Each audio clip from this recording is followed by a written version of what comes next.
Investors ప్రపంచం అంతా నమ్మకాన్ని కోల్పోయారు. మేము కష్టపడచ్చు, కానీ పెట్టుబడి పెట్టడానికి సహకరించడానికి వచ్చే వ్యక్తులు రారు. ఇప్పుడు సింగపూర్ గవర్నమెంట్ వాళ్ళతో మాట్లాడాలి, వస్తారా రారా? అంత ఈజీగా రారు. వాళ్ళ అనుభవం వాళ్ళకుంది.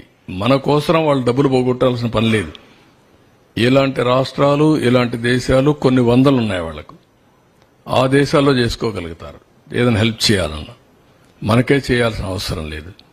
రెండోది, పెట్టుబడులు పెట్టే వాళ్ళందరికీ ఈ రోజు బాగానే ఉంది, మళ్ళా ఈ భూతం ఇక్కడ ఉంటుంది కదా, ఈ దుర్మార్గుడు ఉంటాడు కదా, ఉన్నప్పుడు రేపు కథ ఏంటి, మేమెందుకు రిస్క్ చేయాలి మీ రాష్ట్రానికి అనే ఆలోచన ఉంటుంది. ఒక బ్రాండ్ ఇమేజ్ మొత్తం సఫర్ అయిపోయింది. ఈ వీడియో కానీ మీకు నచ్చినట్లయితే లైక్, కామెంట్, షేర్ చేయండి. మరిన్ని అప్డేట్స్ కోసం సబ్స్క్రైబ్ చేయండి.